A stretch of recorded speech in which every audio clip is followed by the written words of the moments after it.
The gentleman from New York, Mr. Meeks, seek recognition. Madam Speaker, pursuant to House Resolution 849, I call up H.R. 5665 and ask for its immediate consideration in the House. The clerk will report the title of the bill. Union Calendar Number 156, H.R. 5665, a bill to establish in the Department of State the Office to Monitor and Combat Islamophobia and for other purposes. Pursuant to House Resolution 849, in lieu of the amendments recommended by the Committee on Foreign Affairs printed in the bill, an amendment in the nature of a substitute consisting of the text of Rules Committee Print 117-23, modified by the amendment printed in House Report 117-218, is adopted, and the bill as amended is considered read. The bill as amended shall be debatable for 1 hour, equally divided and controlled by the chair and the ranking minority member of the Committee on Foreign Affairs of their respective designees. The gentleman from New York, Mr. Meeks, and the gentleman from Texas, Mr. McCall, each will control 30 minutes. The chair recognizes the gentleman from New York, Mr. Meeks. I ask unanimous consent that all members have 5 legislative days in which to revise and extend their remarks and include extraneous material in the record on H.R. 5665. Without objection. I yield myself such time as I may consume. Gentleman's recognized. Madam Speaker, I rise in strong support of H.R. 5665, the Combating International Islamophobia Act. But before I continue, let me submit for the record a statement of administration policy which begins by stating, quote, "The administration supports passage of H.R. 5665, the Combating International Islamophobia Act, and that our country's commitment to defending freedom of religion and belief goes back centuries, and the administration strongly believes that people of all faiths and backgrounds should be treated with equal dignity and respect around the world." Madam Speaker, I could not agree more. The world is seeing an alarming rise in anti-Muslim sentiment and violence, and we're witnessing those same trends, unfortunately, here in the United States of America. In recent years, anti-Muslim bigotry has been on the rise, with mosques being vandalized and Muslims beaten and attacked, and elected officials on the receiving end of death threats and other hateful rhetoric, all due to their Muslim faith. Bigotry is unacceptable, and it is incumbent on all of us to condemn it wherever and whenever it occurs. The great Dr. Reverend Martin Luther King Jr. said, "Injustice anywhere is a threat to justice everywhere." Not only must we address anti-Muslim bigotry here in the United States, but we are also obligated to confront that bigotry wherever and whenever we see it happening around the world. In 2019, New Zealand witnessed the worst terrorist attack in that nation's history when a white supremacist gunman killed 51 Muslim worshipers and injured 40 other two mosques, at two mosques. And just last week, here on the House floor, we discussed the horrific atrocities being committed against Uyghur Muslims in China and the Rohingya Muslims in Burma. We did it in a bipartisan way with my good friend and colleague, Mr. McCall. That's who we should be, and that's what we should represent. Because freedom of religion is a fundamental human right, and no one should be the target of discrimination because of their faith. Prior to considering H.R. 5665, the House Foreign Affairs Committee held numerous hearings, including with U.S. Secretary of State Anthony Blinken, UN Ambassador Linda Thomas-Greenfield, and leading academics across the country that discussed and better informed our understanding of anti-Muslim bigotry and Islamophobia. With the passage of H.R. 5665, the establishment of an office at the State Department to help combat the scourge of Islamophobia, we take an important step towards addressing this problem. That is why I am proud to support the Combating International Islamophobia Act. This important legislation would do three, but very, very important, simple things. First, it would establish an office to monitor and combat Islamophobia at the State Department. Second, it would provide the authority to the executive branch to appoint a special envoy for monitoring and combating Islamophobia. And third, it will help to improve State Department reporting on threats to Muslims around the world. Now, several of my colleagues on the other side have stated they oppose this bill, that the bill does not define Islamophobia. But I believe, and I think they seem to have an awareness, as we all do, for Islamophobia when they criticize the bill for not doing enough to address Islamophobia against the Uyghur population in China. Madam Speaker, discrimination and bigotry are abhorrent, and combating them is something which we should all be able to do together. And that is why I'm so heartened to see that this important piece of legislation being led by a Muslim member of Congress and a Jewish member of Congress. And I wish I could say by a Democratic member of Congress and a Republican member of Congress. That would be the right message to send to the world. Discrimination and bigotry bring out the worst in humanity. And I know that my friend and colleague feels the same way. I know he does. I know many of my colleagues on the other side, but we got to stand up and say it right here on the floor so the world knows what we stand for. If left unchecked, they can lead to terrible atrocities, to crimes against humanity, and even to genocide. So this legislation will help shine a light on this problem and help address the global rise of Islamophobia at a time in which Islamophobia remains rampant. And I strongly encourage all members of this House to support this very timely and important bill. And with that, I reserve the balance of my time. The gentleman reserves. The gentleman from Texas is recognized. Madam Speaker, I yield myself as much time as I may consume. Gentleman's recognized. Thank you, Madam Speaker. Let me just say to my good friend and Chairman Meeks, we all deplore anti-Muslim persecution. No one should ever be attacked or denied their human rights or dignity because of their faith. So we actually agree on the intent and the spirit behind this. But I do have some concerns with the wording in many parts of this legislation. The United States government is rightly committed to opposing these monstrous acts of violence that we have seen directed at Muslims around the world. This includes the horrific mosque shootings in Switzerland, Quebec, and Christchurch. Our commitment must also apply to anti-Muslim persecution by foreign regimes, especially when it amounts to genocide. And I'm proud, Mr. Chairman, of our bipartisan work to condemn and punish the Burmese military's genocide against the Rohingya Muslims that began in 2016.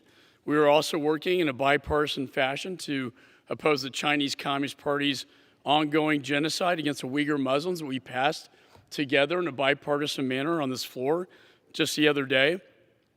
Today, more than 1 million Muslims and other ethnic and religious minorities are held in camps and exploited as slave labor.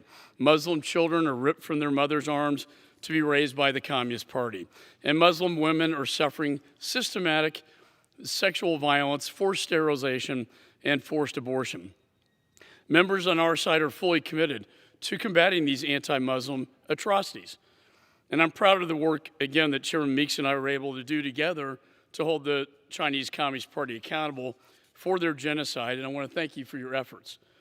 In addition, I'm pleased that right after this bill, Chairman McGovern, who has worked so hard with this committee, and Senator Marco Rubio in the Senate, will finally be able to send to the President's desk a bipartisan, bicameral bill to combat the forced labor that supports the CCP's Uyghur genocide. Unfortunately, in this bill, the rushed partisan bill before us today does not live up to these two serious bipartisan efforts. Committee Democrats made no effort to work toward a bipartisan agreement before the markup, and the bill has no Republican co-sponsors. This legislation is dangerously vague and unnecessarily duplicative. It doesn't frame things in terms of anti-Muslim persecution, nor does it use the typical statutory language like, quote, gross violations of internationally recognized human rights. Instead, it uses the undefined, non-legal term of Islamophobia. This word appears nowhere in the federal statutes. It is so vague and subjective that it could be used against legitimate speech for partisan purposes. Even the term phobia connotates irrational fear, not discrimination. The bill also completely ignores the State Department's extensive efforts already underway to protect the rights of Muslims. Regular monitoring and reporting are already carried out by human rights officers at our embassies worldwide, as well as the Bureau of Democracy, Human Rights and Labor, the Office of International Religious Freedom, and the U.S. Commission on International Religious Freedom. The annual country reports on human rights contains detailed country-specific narratives of human rights violations targeting Muslims. And the annual report on international freedom, religious freedom, details anti-Muslim abuses and U.S. government policy to address such challenges. In addition, the current nominee to serve as a special envoy for international religious freedom, Rashad Hussain, is a prominent Muslim American. Madam Speaker, the lack of a special envoy is not a sign of bigotry. In fact, there is no special envoy for the hundreds of millions of Christians who face dangerous persecution today. Also, there's no special envoy for the Hindus or the Buddhists or the Bahis or the Yazidis or many other people of faith who experience persecution. And we've heard a lot from the other side about the office and special envoy of anti-Semitism. And I imagine that we'll continue to hear about this during this debate. But while the wording of today's bill is modeled after the two prior anti-Semitism bills, the process has been completely different and inadequate. Both bills in 2004 and 2020 came after dedicated hearings showing the need for specialized legislation. The second bill is based on 16 years of experience before a Senate-confirmed special envoy was added. In stark contrast, today's bill is a result of a hurried partisan push over the last 6 days. This legislation was introduced less than 2 months ago. We have not held any hearings focused on whether the new State Department bureaucracy is needed or useful to counter anti-Muslim hate. And finally, today we received an odd statement of administration policy that I can never recall, basically saying that while the administration supports passage of the bill, it would like for this bill to be rewritten. This State Department would like for this bill to be rewritten. Why aren't we consulting with this State Department to get this bill right before we throw it on the House floor and pass it with such haste? In it, the administration also says that it wants to include language to, quote, ensure that the Secretary of State has the necessary flexibility and permissive authority to designate such an office and special envoy. In other words, the administration doesn't want to be required to create this office and position as this bill mandates. Combating religious persecution against all people of faith, including Muslims, is a serious issue, and it deserves the kind of serious attention that draws bipartisan support. I also believe that a definition for clarity as to what Islamophobia is and how it would apply should be done through the legislative intent of the Congress and not left up to the bureaucracy in the State Department. Unfortunately, the text has been rushed to the floor. It's vague, redundant, as I've said, and for that reason, I do oppose it. And I'm going to get later into some definitions of Islamophobia from various scholars and law review articles that really bring out how vague this term is. We're not saying, we're protecting against persecution of Muslims or international human rights for Muslims. It's this Islamophobia that I think draws the most scrutiny to this bill. And with that, Madam Speaker, I reserve the balance of my time. Gentleman reserves. The gentleman from New York. Madam Speaker, I now proudly yield 5 minutes to the sponsor of this most timely bill, representative from the great state of Minnesota, Ms. Omar. The gentlewoman is recognized for how long? For 5 minutes. Thank you, Chairman. Madam Speaker, today I rise because we are in the midst of a staggering rise of anti-Muslim violence and discrimination around the world. At its worst, it is Uyghurs in concentration camps in China and genocide against the Rohingya in Burma. But those atrocities are part of a deeper fabric of violence against Muslims and impunity for violence against Muslims at a global level. In India, Prime Minister Modi's government has moved to strip citizenship from millions of Muslims. In Sri Lanka, anti-Muslim laws and violence have imposed terror on the community. In Hungary, in Belarus, and Poland, politicians have stroked fear of Muslim migrants and refugees. In New Zealand and Canada, white supremacists' violence has targeted Muslims, including at their places of worship. And of course, we in the United States are not immune to this hatred. It is no secret that the previous president of the United States explicitly vowed, and I quote, a complete and total shutdown of Muslims entering the United States.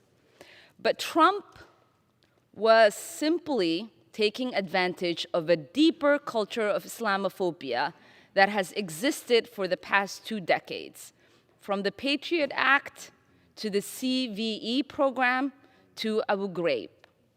None of these things are happening in isolation. We must understand that these problems are interlinked. In fact, earlier this year, the United Nations commissioned a report and concluded that Islamophobia has reached, I quote, epidemic proportion, and urged nations around the world to take all necessary measures to combat it. As a country that was founded on religious liberty, our leadership on international religious freedom depends on recognizing that Islamophobia is global in scope, and we must lead the global effort to address it. That's why Representative Schakowsky and I have introduced this bill to create a special envoy for monitoring and combating Islamophobia at the State Department. This bill also adds violence and incitement targeted at Muslims to the State Department's annual Human Rights Report and International Religious Freedom Report. There are cynics who would rather see us divided on racial, ethnic, gender, and religious lines because it suits their political agenda. But I believe as Americans, we should stand united against all forms of bigotry. In fact, this legislation is modeled on the Special Envoy to combat anti-Semitism, and I was proud to co-sponsor and vote last Congress on legislation to elevate that envoy to a cabinet-level position. Because it is important, Madam Speaker, that we live in a world where everyone is free of persecution based on their religious background and beliefs. And until everyone is free to practice their religion, no one is. So I want to thank the co-lead of this bill, a partner in justice, Representative Jan Schakowsky, along with Chairman Meeks, Speaker Pelosi, and the leadership team for their commitment to this legislation. I also want to thank the Council on American Islamic Relations for their advocacy on this, and all the groups representing cross-section of human rights, civil rights, and faith coalitions who fight for religious rights for everyone around the world. And with that, Madam Speaker, I yield back. The gentleman from New York reserves. The gentleman from Texas.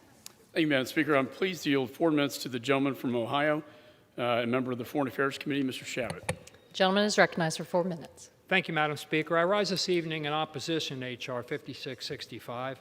All Americans can agree that persecution against any person or any group on the basis of religion is wrong. Religious tolerance is a fundamental value upon which this nation was founded, which is why the free exercise of religion is protected in the very First Amendment to our Constitution. That same fundamental principle is why I've persistently, in a bipartisan manner, supported the Rohingya Muslims, who have been oppressed, victimized, in fact, suffered genocide at the hands of the Burmese military. This principle also explains why the Ambassador at Large for International Religious Freedom and 2 other human rights offices at the State Department are already doing the work called for in this legislation. However, the reasons to oppose this bill go beyond mere redundancy. It's also significantly flawed because Democrats have refused to include a definition of Islamophobia and Islamophobic incitement, the very subject matter the bill purports to address. In fact, Democrats voted down an amendment that I offered in committee to exclude legitimate criticism from what counts as Islamophobia. As a result, this bill doesn't make it clear whether the term Islamophobia includes, for example, criticizing radical Islamic terrorist groups or calling out the persecution of Christians. Is it Islamophobic to oppose unacceptably intolerant blasphemy laws or criticize those who call for the destruction of Israel?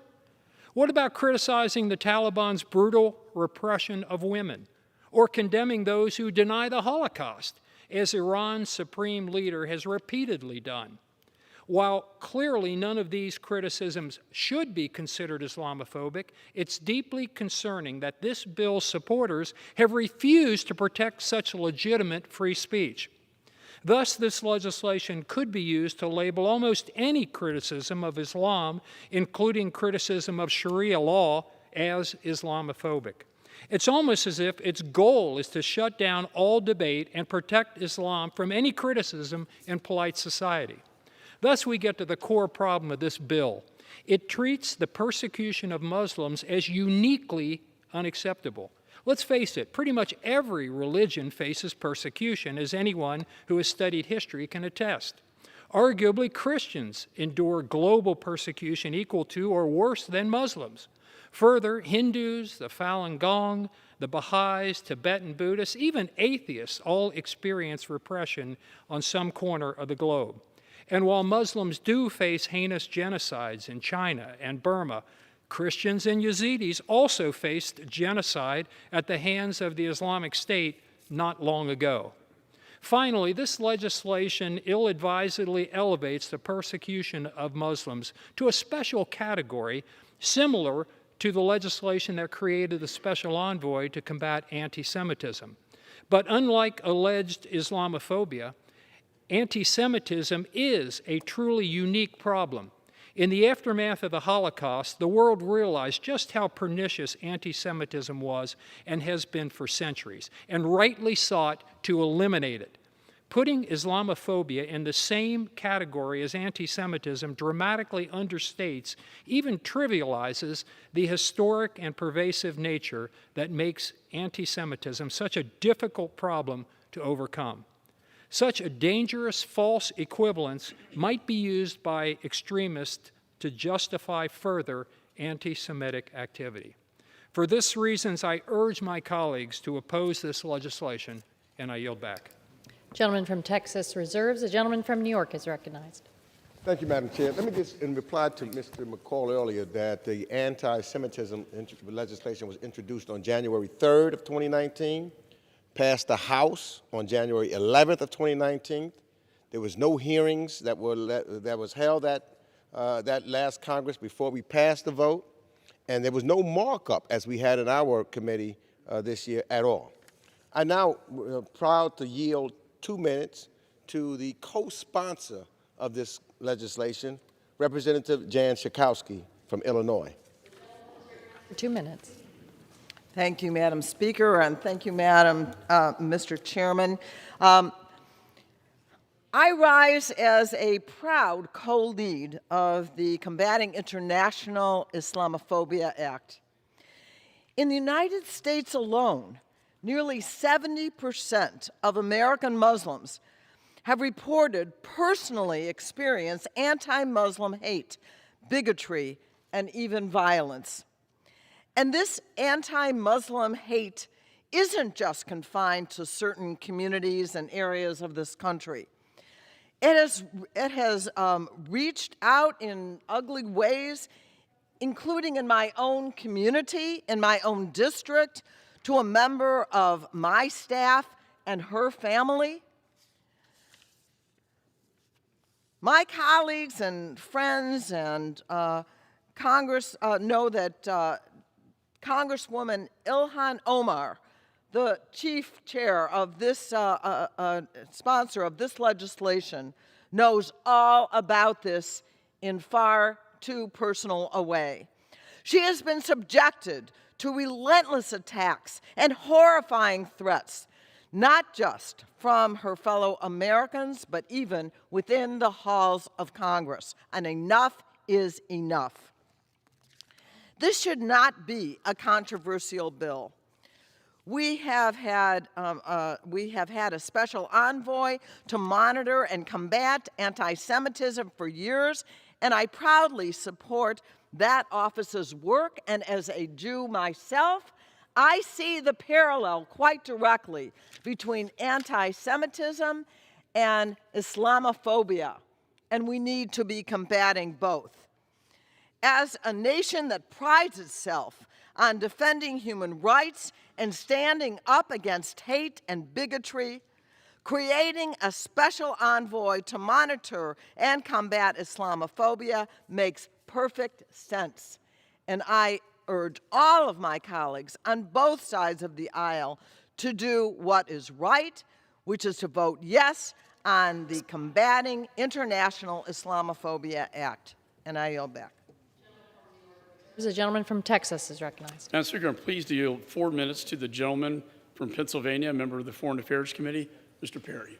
Gentleman's recognized for 4 minutes. I thank the ranking member for the time.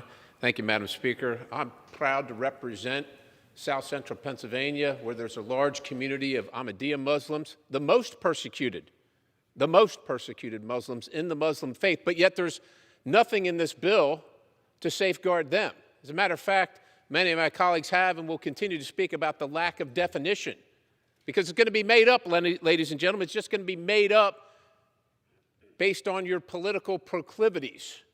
You're either going to be persecuted or you're not, depending on who you are and who you vote for. Let's face it, aside from the attempts to placate an anti-Semitic member of this chamber, all that's really happening here is that House Democrats are deflecting from the real issue confronting the House of Representatives, and that is that the maker of this bill has no business sitting on House committees, has no business in this chamber.